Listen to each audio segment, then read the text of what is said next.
j'ai un projet Maven là. Je sélectionne Eclipse, File, New Project. Et là, je vais chercher Maven. Parfois, bon, si vous lancez la première fois, vous pouvez avoir ceci. Vous cherchez tout simplement Maven, c'est là. Et vous sélectionnez Maven Project. Ou encore, peut-être si c'est lancé, vous pouvez directement écrire en fait ici Maven. Et vous allez aussi voir là Maven Project. Voilà. Donc, on sélectionne Maven ici. Puis, on clique sur le suivant. Bon, on va prendre la structure des projets Maven, à savoir les groupes ID, artefact ID. Et pour cela, il faut cocher juste ceci. Une fois que c'est coché, on va vous demander ici le groupe ID. Donc, le groupe ID, je vais prendre comme point groupe ID. L'artefact ID, je vais prendre, bon, je vais prendre security, comme on va développer la partie gestion des utilisateurs et des rôles. Bon, ça sera un projet JAR. Le nom du projet, je peux donner exactement le même nom, c'est-à-dire security. C'est tout. Donc ça, c'est si jamais vous voulez créer un projet Java standard ou bien peut-être une application desktop. Ça, c'est dans le cas où vous voulez peut-être avoir la structure des projets web avec le web.xml, et ça, c'est pour les modules. Mais nous, on va laisser ça. Et ça, la version par défaut. Voilà. Et là, je peux ajouter une petite description. Je peux dire quoi? Application Hibernate pour la gestion de la sécurité. Voilà. Donc ça, c'est juste en fait une petite description. Donc nous avons groupe ID comme point groupe easy, artefact ID security, la version, le packaging c'est JAR, le nom de l'application c'est security et ça. Ok, on clique sur le bouton ici finish.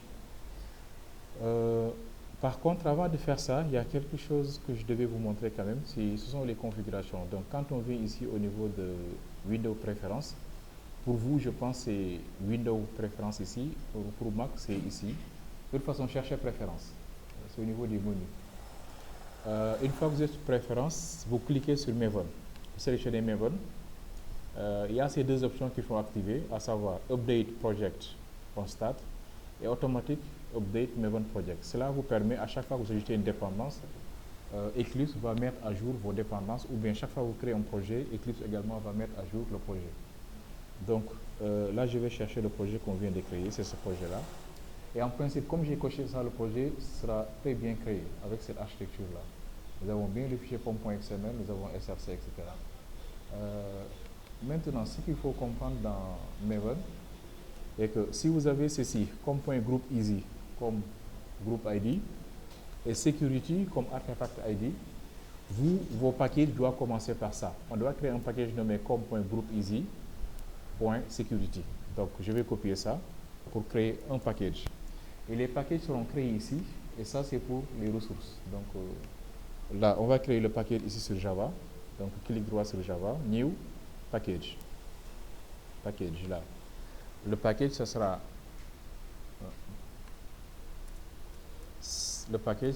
comme.groupeasy.security. Pourquoi? Parce que le groupe ID, c'est comme.groupeasy et l'artefact ID, c'est security. Bon, là, il est en train de mettre à jour des trucs là. Bon, je l'attends un peu. Ça, c'est quand même c'est Eclipse. Ok, donc le paquet est créé. Maintenant, ce qu'on va faire ici, le projet s'appelle Security. Ce qu'on va faire, c'est qu'on va créer à la racine ici une classe. Donc c'est là on va mettre en fait notre mail pour respecter l'architecture de Spring Boot. Donc ici on va créer une classe à la racine. Et la classe, les classes par contre commencent par des lettres en majuscule. Donc on l'appelle Security Application. Voilà. On va en profiter également pour ajouter une méthode main. Donc on coche main, puis on clique sur Finish. Voilà, donc nous avons ceci. Bon, ça c'est Sonar qui nous dit qu'il faut dégager ça. Ok, donc je vais faire exactement ce qu'il m'a dit. J'enlève ça et je l'enregistre. Voilà. Deuxième chose, c'est que je dois créer les entités. Je vais en profiter pour vous montrer comment est-ce qu'on crée les DTO de manière manuelle. Avec Spring Boot, vous ne le gérez pas de manière manuelle. Je viens de vous partager comment ça s'appelle encore, un document nommé code source. Et dans le document, il y a des domaines, il y a des DTO, il y a des entités, il y a des configs. Mais vous devez être en mesure de transformer vos entités. Pourquoi? Dans une application Java, vous n'avez pas le droit, en dehors des repositories, de manipuler les entités. Parce que manipuler les entités, c'est comme si vous manipulez la base de données. Ça, c'est une faille de sécurité. D'ailleurs, même si vous le faites, au niveau des services, Sonar va te dire que ce n'est pas une bonne pratique. Vous n'avez pas le droit de manipuler les entités en dehors des repositories. Parce que les repositories forment la couche d'accès aux données. Il y a 3 couches en Java. Il y a la couche d'accès aux données, la couche métier et la couche de présentation. Voici la couche de présentation, c'est ce main-là. Parce que nous avons une application desktop. Mais ce main pourrait être remplacé par des interfaces graphiques avec des HTML ou bien tout ce que vous voulez. Mais les autres couches, maintenant, ce qu'on va créer. La première couche qu'on va créer, c'est la couche d'accès aux données où nous aurons les entités et les repositories.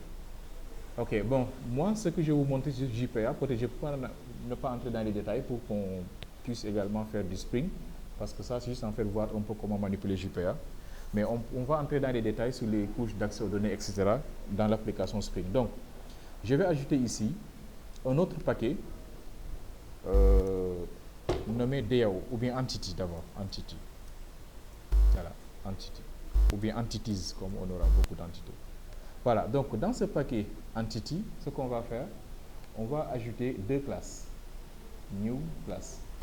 Une classe nommée App User et une deuxième classe nommée AppRole. Une deuxième classe nommée AppRole. Voilà, donc voici les 2 classes. Ces classes doivent implémenter, parce que ce sont des classes qui vont, en fait, qui seront utilisées pour générer la base de données. Donc il y aura en fait des allers-retours entre la base de données et la logique métier. Donc de préférence, à chaque fois que vous créez des entités, ajoutez ça. Ce n'est pas une obligation, mais il faut toujours l'ajouter. C'est une bonne pratique en fait. Donc on l'ajoute ici, on l'ajoute également à ce niveau-là. Parce que ce sont des entités. En fait, les entités sont des bins. Et un bin en Java, c'est une classe dont chaque propriété déclarée en private a un getters et un setters. Et cette classe doit implémenter l'interface sérialisable. Et en plus de ça, on doit avoir un constructeur sans argument explicitement défini. Ok, donc c'est ça en fait un bin. Maintenant, là, si j'essaie de créer des entités comme ça ne marchera pas, c'est normal. Parce qu'il me faut, comme c'est un projet Maven, il me faut ajouter la dépendance Hibernate. Donc je vais chercher la dépendance Hibernate dans un de mes projets ici. J'ai ici Hibernate Maven. Voilà. Donc je vais prendre celui-là. Je récupère juste en fait cette dépendance-là, où j'ai Hibernate, j'ai aussi MySQL. Je vais en profiter également pour vous montrer un peu c'est quoi Docker. Je ne vais pas en fait démarrer mon XAMPP ni mon WAMP, mais je vais démarrer une image Docker de MySQL. Comme ça, après, on va également faire un petit point sur Docker. Donc je copie ces 2 dépendances-là, MySQL et Hibernate, et je reviens sur mon projet ici. Pour le moment, il n'y a pas de dépendance. Voilà, je tape sur Entrée, je tabule, voilà, et je colle ici. Je vais un peu réorganiser mon code. Voilà, comme ça. Donc là, j'ai 2 dépendances. Regardez bien. À chaque fois que j'enregistre, automatiquement Eclipse va faire le boulot parce que je l'avais coché. Si vous ne cochez pas ce que j'avais dit tout à l'heure, Eclipse ne va pas le faire. C'est-à-dire quand je clique ici, à chaque fois que j'enregistre les dépendances, automatiquement, on dit quoi? Automatically update Maven project configuration. Donc, je reviens, j'enregistre maintenant, et vous allez voir ici, vous voyez là, ça, c'est pas ce que je l'ai dit. Qu'est-ce qu'il a fait?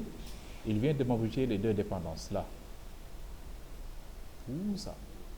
JAXB, MySQL Connector, etc. C'est ça la puissance de Maven. Ok, une fois que ceci est fait, je peux revenir ici. Tout à l'heure, j'avais testé, ça ne marchait pas. Je vais maintenant de nouveau tester. Et j'ai bien en fait ici mes entités. Persistance, parce que je viens d'ajouter ça. Ok, j'enregistre. Je vais ajouter maintenant les propriétés pour faire de l'ORM. Ok, donc ici, pour le user, nous aurons l'ID. On aura également le first name qui est un string. First name. Bon, je vais faire des copies-coller. On aura last name, on aura l'email, le mot de passe. Je pense que c'était ça les éléments qu'on devait ajouter ici.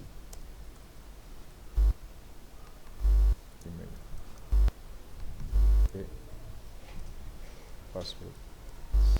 Ok, donc maintenant, je l'ai dit tout à l'heure, pour que ça soit réellement un bin qui respecte les conventions de ce qu'on a dit dans Java, impérativement, il faut qu'il y ait un constructeur. Donc je vais générer un constructeur. Donc source, generate constructor. Je vais lui dire un constructeur sans argument, deselect. Voilà, comme ça. Donc là, j'ai généré mon constructeur sans argument. Je vais maintenant générer les getters et les setters. Je vais chercher ici source,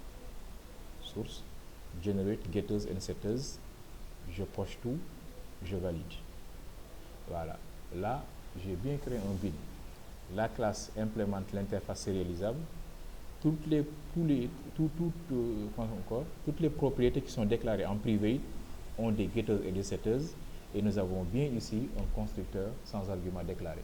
Donc, le bin respecte les conventions. Ce qui reste maintenant, c'est de l'ORM. Ceci, c'est une table dans la base. On peut le dire comme ça, parce qu'on va faire un mapping. Une table doit impérativement avoir quoi? Un ID. Voici ce qui définit l'ID, c'est-à-dire la clé primaire. Ça. Je peux également dire quoi? Au niveau de la base de données, la table que tu vas créer, il faut donner comme nom. Au niveau de la base, tu vas l'appeler app user, comme ça. App user, c'est ça, comme ça, tu vas l'appeler au niveau de la base. Si vous ne le faites pas, le U majuscule là, il va le remplacer par underscore. Il va écrire app underscore user, mais vous pouvez fixer le nom des tables. Ok? En plus de ça, je vais également dire que cet ID sera une clé primaire. Bon. Il va me guider.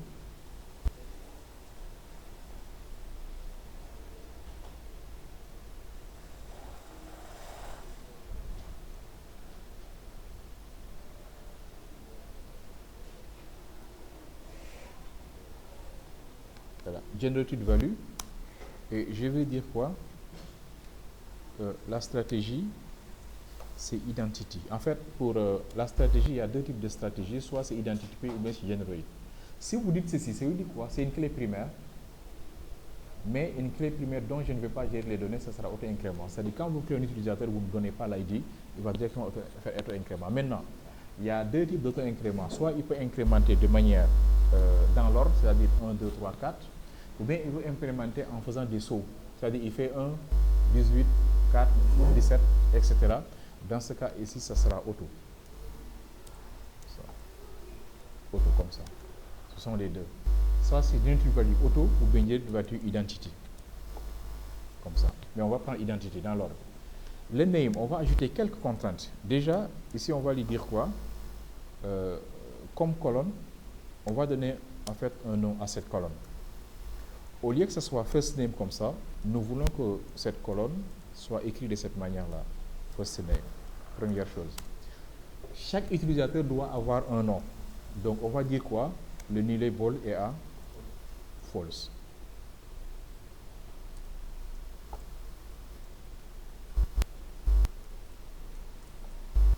Okay.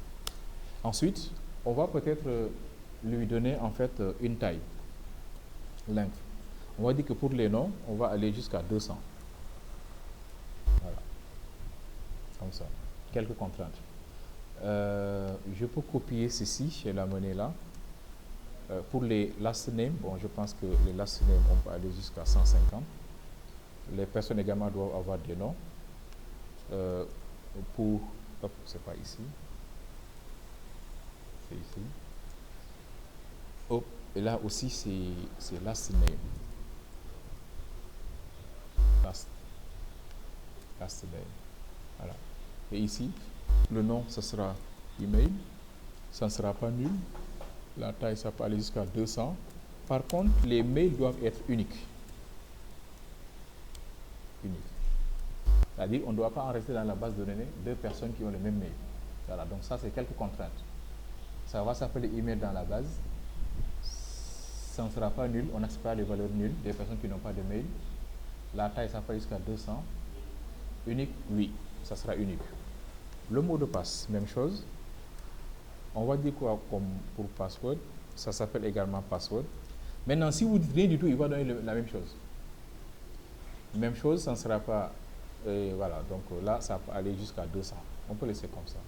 Voilà, donc là, on vient de terminer avec, en tout cas, les éléments de base. Mais l'utilisateur peut avoir une liste de rôles. On va déclarer en fait ici une liste de rôles, là. Donc je vais ajouter en fait ici liste, en important bien sûr java.util. Donc ici, ce sera liste de app role. Et là, je l'appelle role. Voilà, est égal à new array list. Comme ça, new array list de rôle. Ok. Alors, pour dire que l'utilisateur a plusieurs rôles, on utilise des annotations également qui vont nous guider. Laissez-là, maintenant on utilise many to many. Donc là, voilà, vous voyez ici, arrobase many to any, je n'ai jamais utilisé ça. Il y a many to many. Many to many veut dire quoi? Un utilisateur peut avoir plusieurs rôles. Je suppose qu'il y a deux rôles dans la base, les administrateurs et les utilisateurs simples. As peut avoir le rôle admin, je peux avoir le rôle admin. Comme moi, je peux avoir à la fois le rôle admin, mais également le rôle user. Donc, plusieurs utilisateurs ont le même rôle. Mais également, les mêmes rôles attribués à plusieurs utilisateurs. C'est ça qu'on appelle many to many. C'est-à-dire many ici, many de l'autre côté. Maintenant, si vous avez un many to many, vous pouvez aller jusqu'à dire quoi? Quand je vais charger as, je vais également charger ses rôles. Mais attention, ça peut alourdir la base. Tout dépend des besoins. Dans ce cas, il faut dire quoi? Fetch. Dans les fetch, maintenant, il y a deux types de fetch. Il y a eager et lazy. Lazy en anglais, c'est paresseux. Si vous dites lazy, ça veut dire quoi? Quand tu charges as, les rôles ne seront pas chargés. Eager maintenant veut dire quoi? Quand tu charges use as, automatiquement on charge tous les rôles de as. Ça c'est mieux. Mais il ne faut pas le faire pour toutes les tables. Hein. Un exemple. Il y a, vous avez voilà, les pays avec peut-être la population.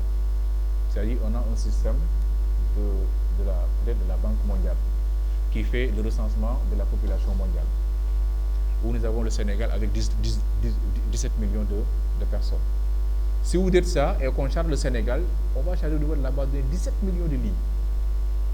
Imagine-toi maintenant si vous chargez les États-Unis. Ce n'est pas une bonne idée. Donc tout dépend des besoins. Mais on sait que dans un système d'information, une personne ne peut pas avoir 1 million de rôles. Ça, c'est pas un système. Donc ça, c'est pertinent de le faire comme ça. Et ça nous permet de ne pas faire tout le temps des allers-retours au niveau de la base. C'est-à-dire chaque fois qu'on charge le user, on a ses rôles dans. Mais les rôles sont chargés au niveau de la mémoire centrale. C'est pour ça que si jamais les données sont assez quand même denses, il ne faut pas utiliser eager, laisser. Et par défaut, c'est lazy. C'est-à-dire si vous ne mettez rien du tout, c'est lazy. Même chose, si vous mettez rien du tout là, par défaut, il va prendre son nom là. Ok, donc avec ça, on a terminé avec l'entité user. On va passer maintenant à l'entité rôle. C'est la même chose pratiquement. Donc on vient ici au niveau de app role. Je vais faire des copies-coller pour aller vite. Je copie ça, j'ai deux lignes. Je colle ici. Par contre, là, je vais l'appeler app role. Au niveau de la base, je lui demande de l'appeler comme ça. Et là aussi, j'ai besoin de ces deux lignes. Ici. Comme ça. Par contre, ici, je vais juste dire quoi? Chaque rôle a un name. Voilà, ça marche. Mais par contre, les rôles également sont uniques dans la base. Donc, on va ajouter également ici, unique à tout. Comme ça. C'est tout. Par contre, même chose, il faut également qu'on dise quoi? Que le même rôle peut être attribué à plusieurs utilisateurs avec app user. Et là, je vais dire quoi? Users est égal à new array list. Voilà, point virgule. Et la même chose, si on dit many to many, le même rôle peut être attribué à plusieurs utilisateurs. Many to many. Voilà, une parenthèse. Je l'écris, après je l'explique. Mapped by role. C'est hyper important. Si on ne le met pas, qu'est-ce qu'il va faire? Si vous avez many to many, il va nous créer une table user, une table role, une table app user role, une table app role user. C'est-à-dire 4 tables dans la base. Maintenant, le fait de lui dire que mapped by veut dire quoi? Pour chaque utilisateur, il faut l'affecter un rôle lors de la création, obligatoirement. Cela veut dire quoi? Que c'est comme si les rôles étaient considérés comme étant des clés étrangères. Alors que dans le système des marqueurs, le responsable n'est pas là. Marqueur. En fait, dans le système de l'ORM, vous, quand vous faites votre analyse informatique, vous avez en fait ça.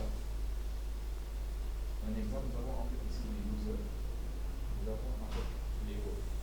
Je vous dis ceci, en conception, l'utilisateur peut bénéficier de plusieurs rôles. Mais le même rôle user peut être attribué à plusieurs utilisateurs. Quand je suis ici, je vais dire quoi? Menu. Je suis là également, je dis menu. D'où on écrit menu ou menu. Si je suis au niveau de user. Quand je suis dans le rôle égal, même chose. J'ai ici menu plutôt comme ça. Menu. Le problème qui se pose, c'est que le plus souvent, quand on a un menu, on doit avoir ce qu'on appelle une classe d'association. Ça va nous permettre, nous aurons au niveau de la base de données, une table comme ça, avec les enquêtes des users, à savoir l'ID, post name, last name. Je suppose que j'ai deux utilisateurs. Un et deux. J'ai ici comme post name, as, post name, last. Deux utilisateurs. Nous avons également deux rôles ici. ID et name. Le rôle numéro 1 et le rôle numéro 2. Le rôle numéro 1, c'est le rôle admin. Et le rôle numéro 2, c'est le rôle user. Je vais dire ceci. Que le rôle numéro 1, voilà, sera attribué à as. Donc, j'aurai en fait une classe au milieu qui va me dire quoi? C'est quoi l'ID user? Et c'est quoi l'ID rôle? Je vais dire quoi? Pour le user numéro 1, à savoir as, il a le rôle 1. As est un administrateur. Je vais encore dire quoi? Que pour le user numéro 2, par contre, il a le rôle numéro 2. Yacine a le rôle admin. Et je peux même encore ajouter quoi? Pour le rôle numéro 2 encore, il a le rôle 3. Donc le user numéro 2 est à la fois admin et user. Mais ça, on ne peut pas le faire pour des clés étrangères. Parce que si je fais migrer ceci ici, cela veut dire quoi? Le user n'a droit qu'à un seul rôle. Ou bien si je fais migrer également ceci là, c'est comme si dire quoi? Que le rôle est appliqué à un seul utilisateur. Alors que le système c'est quoi? C'est qu'on peut attribuer beaucoup de rôles à un user. D'où cette ferme opinion. Mais les données oubliées, ce n'est pas le tout de les gérer. C'est au système, c'est ça. Mais il y a au moins une logique. La logique, c'est quoi? C'est pas normal d'ajouter un utilisateur qui n'a pas de rôle. Maintenant, pour ce petit, on utilise multiply. C'est-à-dire que, à chaque fois qu'on ajoute un utilisateur, on lui demande c'est quoi le rôle correspondant. C'est ça. Et cette variable qui est là, c'est la même variable que je vais déclarer au niveau de la plus. C'est aussi simple que ça. Donc, les users sont liés au rôle grâce à la multiply de rôle. C'est tout. Maintenant, ce qui reste maintenant, c'est la gestion des constructeurs, c'est-à-dire le constructeur sans argument, ainsi que getters et setters. Donc ici, je vais générer maintenant le constructeur sans paramètres. Je cherche le constructeur. Source, generate constructeur. Je décoche. Voilà. J'ai mon constructeur sans argument. Je vais maintenant ajouter les getters et les setters. Generate, source, getters and setters. Voilà. Et côté conception, base de données, on est OK. Maintenant, on va faire la configuration Hibernate. Pour cette configuration, nous n'avons pas besoin de créer des fichiers de persistance. Il suffit d'avoir un fichier Hibernate utile qui va nous gérer tout ça. Donc, ce qu'on va faire, c'est qu'on va ajouter maintenant ici un package nommé config. Donc, je vais ajouter ici un autre paquet config. Hein? Vous êtes autant sans connecteur pour machine. Il y a raison. Il y a avec ça.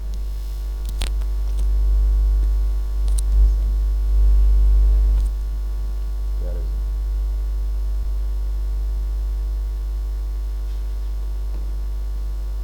OK. Donc, ici, config.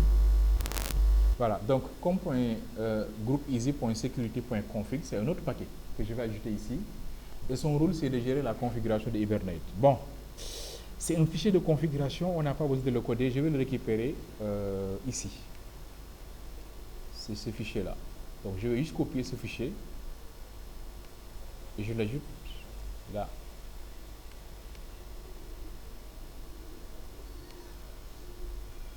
Après, je vais pusher ce projet-là sur GitHub, puis vous allez pouvoir récupérer. Voilà, donc c'est là, c'est un fichier de configuration. Ce que je vais faire déjà, c'est de modifier juste. C'est déjà fait même, voilà. Donc le paquet est bon. Peut-être ce qui pose problème, ce sont ces entités. Donc ce sera comme ici, comme, et là c'est group easy.entity. J'enregistre, c'est com.groupeasy.security. Non, non, c'est pas ça. Je copie ceci, voilà, com.groupeasy.security.entity. Security.entity, voilà. com.groupeasy.security.entity.approle et appuser. Voilà, c'est bon. Maintenant, je vais descendre ici, voici les fichiers. C'est un fichier très simple qui va nous permettre de définir Session Factory. Alors, qu'est-ce qu'il va nous faire ici? Il dit qu'on va déclarer un fichier, bon, là, on oublie configuration, qui est là, qui est dans Hibernate, voilà, dans les paquets de Hibernate. Puis, il nous demande le MySQL connector, le driver, c'est com.mysql.jdbc.driver, c'est déjà ajouté. Puis, l'URL, donc c'est là, localhost, la base de données, on doit modifier la base, ici. Donc, ce que je vais faire, je vais l'appeler security.db. Le reste, c'est pas grave. Le user pour se connecter, ici, le user, je vais l'appeler user sec comme security. On va créer ce user là après. Le mot de passe également, je vais utiliser user sec. Voilà, pour l'accès à la base de données. Maintenant, quand vous utilisez votre ZAMP ou bien votre WAMP par défaut, c'est root et il n'y a pas de mot de passe. Mais nous, on va fixer ça. Donc, le dialecte, c'est Hibernate dialecte. Par contre, moi, je vais utiliser MySQL 8 avec la version que je vais créer avec Docker. Puis, update, ok, là c'est bon, tout ça c'est bon. Voilà. Oui. C'est pas grave, mais c'est pas stable en tout cas. C'est pas, ça peut ne pas marcher. Ça, c'est sûr, ouais, ça peut ne pas marcher. Ok, ensuite, ici, juste quelques paramètres supplémentaires. Hein, le show SQL, on le fait en true. Format SQL true. Voilà. Ensuite, les settings, ça, si on avait d'autres entités, il faut les ajouter ici. Hein. Ça, c'est des entités. Si c'est avec le fichier XML, c'est la balise persistance orgo.entity, classe, et vous mettez les classes. Voilà. La balise classise puis classe. Mais ici, c'est juste les entités. Ok, c'est tout. On a terminé avec la configuration de notre Hibernate. C'est tout. Ouais.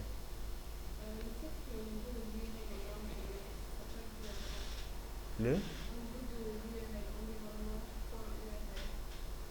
environnement.url, oui. Il y a tu as seulement mal copié. Hein. C'est seulement mal copié. Parce que c'est juste une ligne, hein. Une liste avec des guillemets, quoi. C'est JDBC, 2.mysql, 2.localhost, 3306, nom de la base, et voilà, le 6 des paramètres. Hein. Voilà, vérifier, c'est les guillemets. Ok, donc c'est bon pour la configuration. Ce qu'on va faire, c'est d'utiliser maintenant session. Donc je vais ajouter en fait un autre paquet ici. Un paquet point. Hein? Le quoi, cet objet-là. C'est cet objet qui fait la configuration de tout. Parce que regarde, à la fin, c'est l'objet qui va récupérer les settings, c'est l'objet qui va récupérer les entités, etc. C'est ça. C'est l'objet qui récupère toutes les configurations. Les settings là, c'est la partie properties, quoi. Donc on récupère les environnements, ça va l'URL, le mot de passe, etc.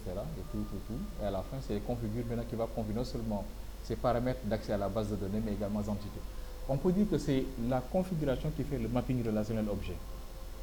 Le relationnel, c'est cette ligne-là, et l'objet, ce sont ces deux lignes. C'est ça, c'est les deux entités-là. C'est ça l'ORM. ORM, c'est le mapping relationnel objet. C'est-à-dire que nous avons les configurations d'accès à la base de données et nous avons les entités. Les entités, c'est la partie orientée objet. Ce sont ces deux classes-là. C'est tout. Maintenant, ceci pouvait être remplacé par des fichiers de configuration XML aussi. Mais bon, comme je l'ai dit tout à l'heure, c'est à éviter. Ok, maintenant, on va ajouter ici, comment ça s'appelle encore, un autre paquet DAO. Dans ce paquet, on va créer deux interfaces. On va y aller, hein. Donc on le fait normalement, quoi. Je vais créer maintenant ici deux interfaces eAppUser. Derrière, vous dormez là. eAppUser et eAppRole.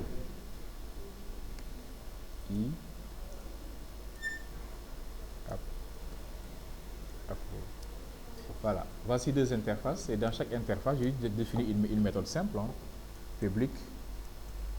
Ici, la méthode, je vais supposer que ça va retourner un entier et je vais l'appeler save. Et je vais passer quoi en paramètre? Upload.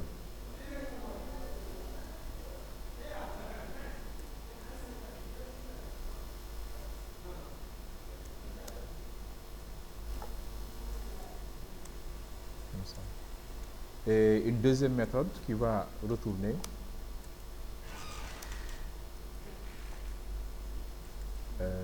un upload que je vais tout simplement nommer get et on passe en paramètre un ID. Voilà. Donc ces deux méthodes là, juste pour tester quoi. Je fais la même chose au niveau de l'utilisateur. Après vous pouvez créer d'autres méthodes, hein. Par contre ici c'est AppUser que je vais utiliser ici.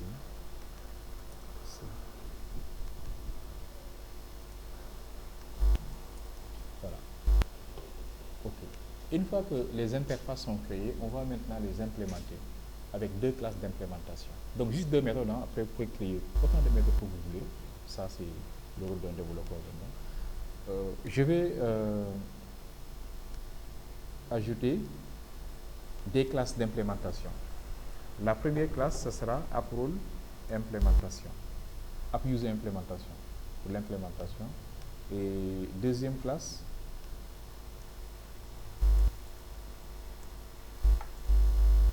AppRole implémentation. Voilà. Donc, cette classe doit tout simplement implémenter l'interface AppRole. Comme ça. Voilà. Une fois que vous définissez ceci, vous dites quoi? Cette classe implémente l'interface AppRole. Je vais devoir implémenter toutes les méthodes qui sont définies dans AppRole. Comme ça. Voilà. Bon, je nettoie un peu le code là. Okay. Voilà. Donc, je reviens un peu sur tout ça. Oui.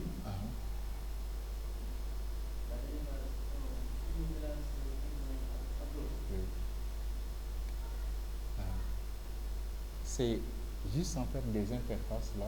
Les interfaces vous disent ce que vous voulez faire. Nous, ce que nous voulons faire dans ce système-là, c'est pouvoir enregistrer un rôle dans la base, récupérer un rôle à partir de son ID. On peut également avoir d'autres. Un exemple, je peux venir ici. En plus de ça, je peux aussi vouloir, comme ça, vouloir mettre à jour, ajouter ça, update.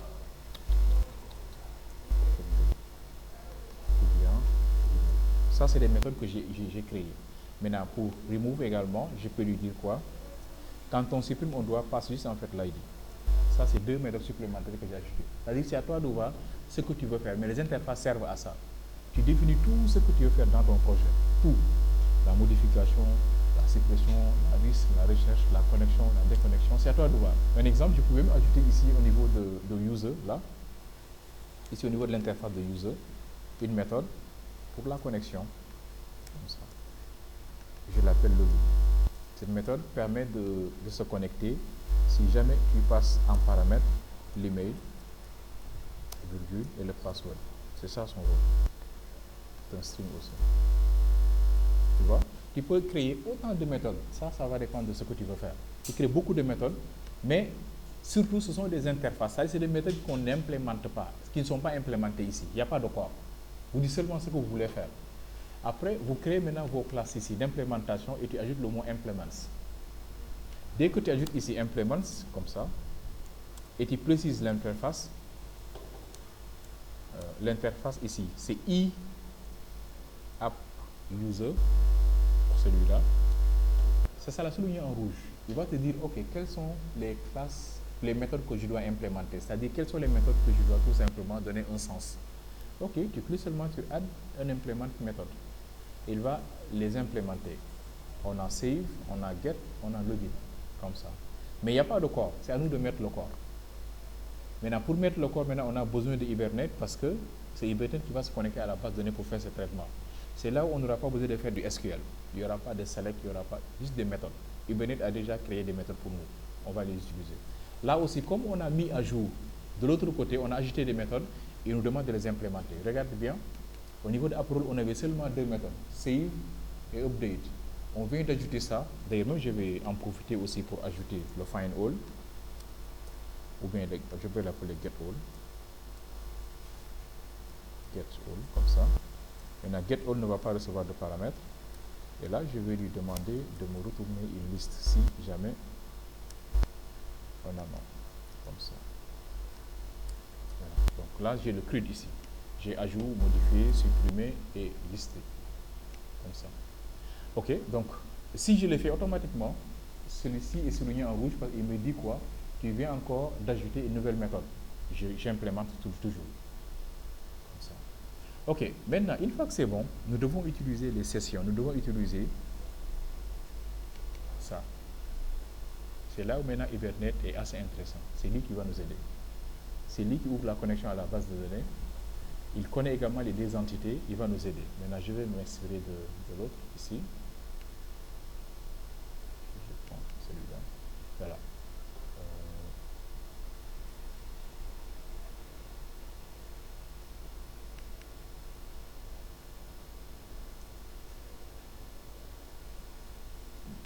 Ici, c'était un peu plus intéressant. Ok. Maintenant, pour Hibernate, j'ai besoin de deux choses. Hibernate utilise un objectif session et le type transaction. C'est quoi session? C'est la session, c'est session qui va ouvrir la connexion à la base de données. Vous savez que quand vous utilisez une base de données, quel que soit le framework, que ce soit PHP, Java, il y a toujours en fait un objet qui ouvre la connexion à la base, ce qu'on appelle l'entity manager. Maintenant, quand il ouvre la connexion à la base de données, pour certains traitements comme l'ajout, la modification et la suppression, il faut faire un commit, c'est-à-dire il faut valider la modification. Pour les get, on n'en a pas besoin. Donc, il faut qu'on déclare deux variables. Session et transaction. Et tous les deux sont aussi dans Hibernate. Par groupe Hibernate, session. C'est Hibernate qui va nous gérer ça. Donc, on va ajouter ces deux variables. Puis, bon, ici, ce que j'avais fait, et c'est ça que Spring fait. Moi, j'avais créé en fait une interface générique où j'avais défini tout, ajout, modifier, supprimer de manière générique. Et je l'ai implémenté de manière générique aussi. Ce qui fait que quand je viens ici, celui-là, quand il doit créer des interfaces, regardez, c'est presque vide. Là également, c'est presque vide. Et pourtant, ce sont des interfaces. Mais ces interfaces héritent des repositories. Donc, quand tu hérites de ça, c'est ça que vous faites dans Spring Boot. Quand vous créez un projet Spring Boot, vous mettez l'interface hérite de JPA repository. Il va vous faire exactement la même chose. Et quand vous êtes dans Spring, vous n'avez pas besoin d'implémenter, mais ici, on va implémenter. Mais là, ce n'est pas grave. On va créer à la fois les interfaces, on les implémente nous-mêmes de manière manuelle. Donc, tout ce dont j'ai besoin, c'est juste ça. Je récupère les deux paramètres, session et transaction. Donc, quand je reviens ici dans mon projet, au niveau des implémentations, je vais commencer par le rôle. Je vais le déclarer ici, en haut. Mais je vais les mettre en private parce que je n'ai pas besoin d'héritage ici.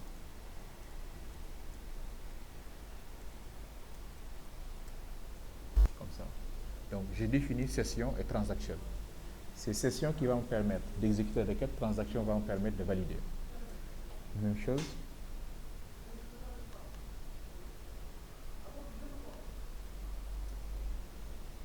Il faut que j'ouvre la connexion, comme ça. Maintenant, pour ouvrir la connexion, c'est juste le fait d'écrire Open Session. Maintenant, pour Open Session, je vais le faire dans le constructeur, ce qui fait qu'à chaque fois qu'on instancie, automatiquement la connexion est ouverte. Donc, je vais en profiter pour prendre ça. Au niveau de Upload, je crée le constructeur et j'ouvre la session. Par contre, ici, on aura ça. Et là, c'est...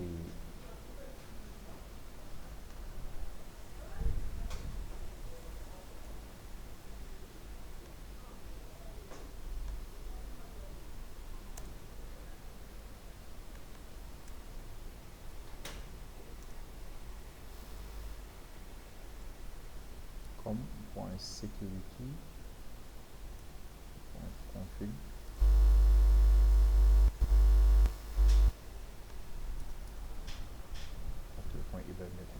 je branche l'ordi.